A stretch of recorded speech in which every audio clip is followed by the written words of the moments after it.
Hello hi दोस्तों, आज हम करने जा रहे हैं थर्ड सी एक्सरसाइज का थर्ड चैप्टर की सी एक्सरसाइज। थर्ड चैप्टर के हमारे पास न्यूटन्स लॉ ऑफ मोशन। इससे पहले मैंने अपने चैनल में फर्स्ट और सेकंड चैप्टर की वीडियोस और थर्ड ए बी की वीडियोस भी डाल दी हैं और उन सब के सॉल्यूशंस भी अपने चैनल में क्या है वीडियोस बनाकर डाल दी हैं, तो उसे भी जाकर जरूर देखना। और आने वाली वीडियोस को देखने के लिए मेरे चैनल को सब्सक्राइब करना मत भूलना। ठीक है, तो हम स्टार्ट करते हैं इसकी थर्ड एक्सरसाइज। थर्ड एक्सरसाइज में क्या है, हमारे पास जो पार्टिकल है वो एक पार्टिकल नहीं दो पार्टिकल के अंडर हमारा क्या है, ये मोशन काम कर रहे हैं। जो स्टार्ट करते हैं, motion of two particles connected by a string. अब इसमें हम करेंगे जो मोशन है वो टू पार्टिकल्स का एक स्ट्रिंग ਦੇ थ्रू, स्ट्रिंग ਹੁੰਦੀ है रोप कह सकते हो, ठीक है, उसके थ्रू किने कनेक्ट ने। अगर अपने कोले एक रोप है सिंपल पई है हॉरिजॉन्टली ए तो लेके बी तक की अपने एक पीस लिया रोप का, उससे फोर्स अप्लाई हो रही है एफ, इससे की हो रही है एफ डैश। ए ते बी ते दोनों दे एंड ते मास एम है। दैन अपने को जो फोर्सिज अप्लाई होणगियां वो की होणगियां इक्वल होणगियां। अपने को फॉर्मूला की होंगे F is equal to M F का, बट फोर्सिस की लग रही है इधर की जा रही है एफ डैश, इधर की जा रही है एफ इधर को जा रही है, दैन की होगी नेगेटिव एफ। नेगेटिव क्यों आया, due to direction M F. हूँ मेरे को लेके एक्सेलरेशन कॉन्सटेंट होंगी, आप पहला पढ़ के हटे, सॉरी एक्सेलरेशन जीरो की होंगी है जो वेलोसिटी की होवे जीरो। दैन मेरे को दोनों ते फोर्सिस किनिया लगनगियां, सेम लगनगियां। ਹੁਣ ਆਪਾਂ ने सेम वाला कंसैप्ट लेके अगे यूज करांगे। बस ਤੁਹਾਨੂੰ ਇਹ पता होना चाहिए ਸੀ कि ਜਿਹੜੀ अगर दो मास हैंग हो रहे ने एक स्ट्रिंग ਦੇ थ्रू, एक स्ट्रिंग ते दो मास दो पार्टिकल की ने हैंग हो रहे ने उसके एज ते उसके एंड ते कह सकते हो। दैन अपने को ਜਿਹੜੀਆਂ फोर्सिस अप्लाई होणगियां ਉਹ दोनों मास ਤੇ ਕੀ ਹੋਣਗੀਆਂ, इक्वल होणगियां। ठीक है, अन्नी क गल सी ਜਿਹੜੀ पता ਕਰਨ वाली सी। इस तो बाद आंदा है motion of two bodies connected by a string. ਹੁਣ मोशन मेन कंसैप्ट की है रीड करांगे, जो एक स्ट्रिंग ते पुली दे थ्रू, पुली की होंगी है जिहड़ी वैल देखिया ना कुए ते टंगी होंगी है, कुए चो पानी कड्ढण वास्ते बाल्टी जी बन के वो की होंगी अपने कोले पुली होंगी है, एक तरह का सर्कल जा होंदा है। जो अपने कोले एक स्ट्रिंग ते पुली दे विचों मास की ने हैंग हो रहे ने, उस वक्त दा आपां की मोशन रीड करांगे उन्हां दा। उसकी एक्सेलरेशन फाइंड करांगे, वो मासिस के थ्रू किन्नी चल रही है, उन्होंने टेंशन, टेंशन की होंगी है जिहड़ी स्ट्रिंग ते फोर्स लगती है उन्होंने ही आपां टेंशन कहने आ। प्रैशर की होंगी, जो टेंशन होंगी है वो तो सिर्फ एक साइड ते लगती होंगी है, मतलब अन्नी स्ट्रिंग ते आर्डर टेंशन लगू इन्ना ते लग लगू। मैंने पहला भी दस के हटी जो प्रैशर होंदा है, रिएक्शन होंदा है, फोर्सिस, टेंशन, ये सेम कंसैप्ट दी यूज होंदियां ने। स्ट्रिंग दे वक्त आपां टेंशन कह दिंदे हुंदे आं जिहड़ी अपनी फोर्स होंदी है। प्रैशर की होंदी है 2 × T, मतलब सारी दी सारी स्ट्रिंग ते कितनी टेंशन लग रही है, इजी टी मतलब T + T 2 प्रैशर की हो गया 2 × T, डबल ऑफ टेंशन का। चलो स्टार्ट करते हैं। सब तो पहला आ गया motion of two bodies connected by a string. हुण मेरे को एक पुली ते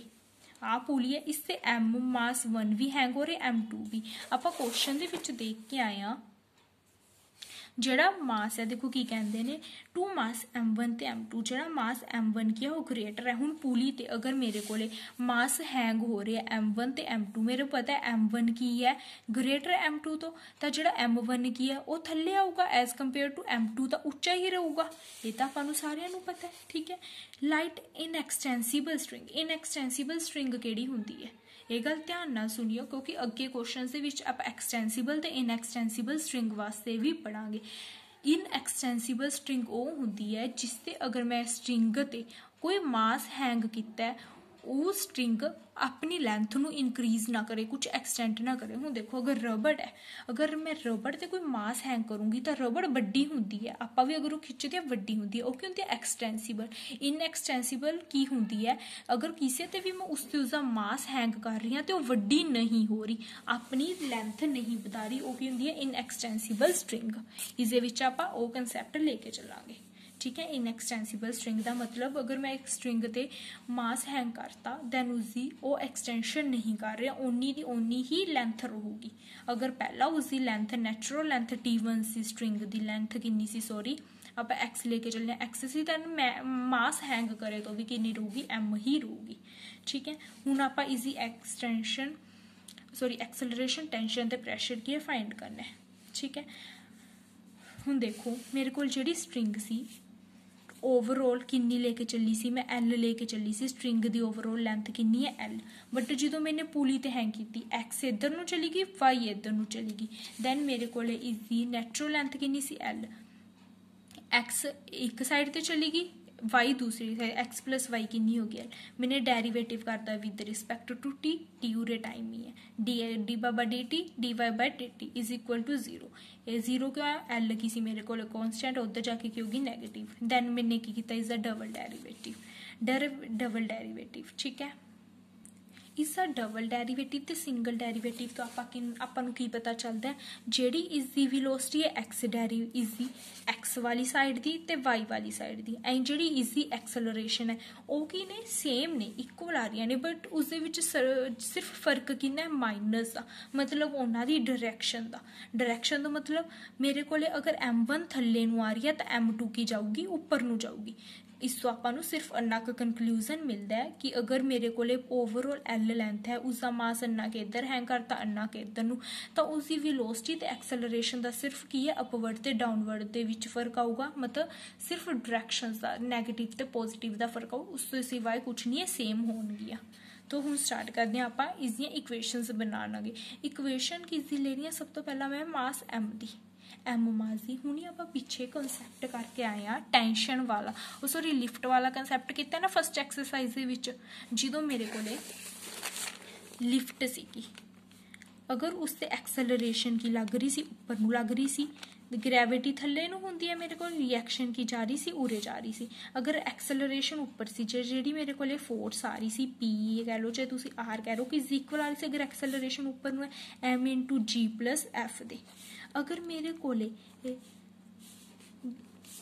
एक्सेलरेशन थल्ले नूं लग रही सी दैन किस इक्वल आ रहा सी एम इंटू जी माइनस एफ मैं हुणी दस के रिएक्शन टेंशन जो प्रैशर वगैरह होंदे ने टेंशन वगैरह सारे फोर्स नहीं कहते ने दैन हुण उरे मेरे को टेंशन लगूगी टी किस दे इक्वल आऊगा उरे फस्ट दे विच देखो ध्यान नाल फस्ट की है मास वड्डा M2 दे नालों मास वड्डा तो थल्ले नूं आऊगी एक्सेलरेशन भी की लगूगी थल्ले नूं लगूगी तां जिहड़ी टी होगी टेंशन है ना टेंशन ही लग रही है एक तरह की फोर्स जे स्ट्रिंग ते हुंदी ओह किसदी लगू M1 पहला मास 1 दी देख रहे ग्रैविटी तां हुंदी है हुण उरे हुण जिहड़ी एक्सेलरेशन की है वो थल्ले नूं लग रही है तां की आऊगा माइनस ऑफ एफ आही इक्वेशन बन गई जो मैं T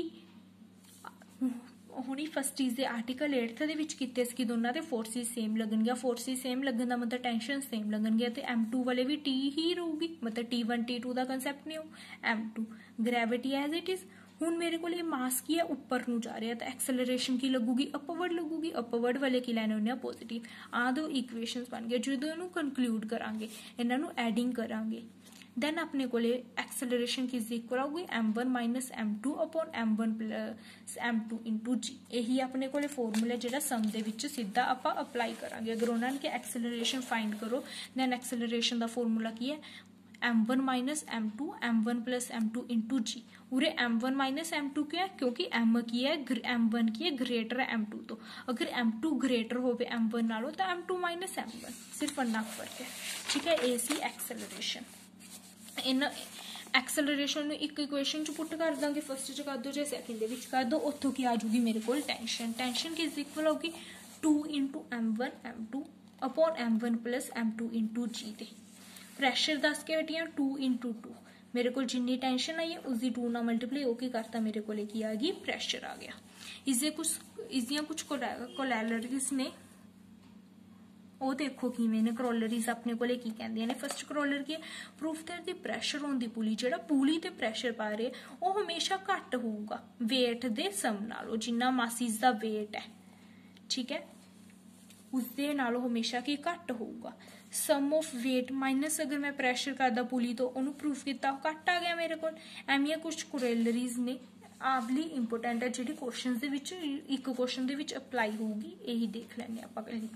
proof that the tension proof करनी है in string of HM between the weight of the two bodies मैंने टेंशन का फॉर्मूला लिया इनू जस्ट सॉल्व किया आके बन गया HM का फॉर्मूला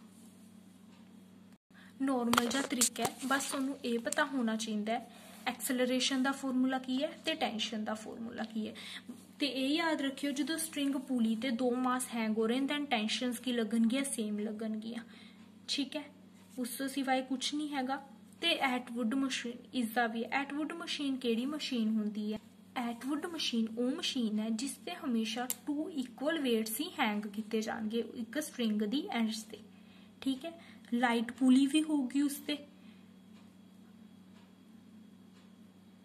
ते उसदे विचों जिहड़ा एक मास होगा, एक वेट होगा, वो की हो सकता है रेस्ट ते हो सकता है।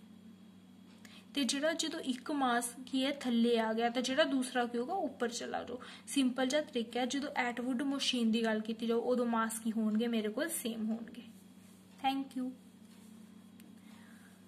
आने वाली वीडियोस को देखने के लिए मेरे चैनल को सब्सक्राइब करना मत भूलना। Thank you.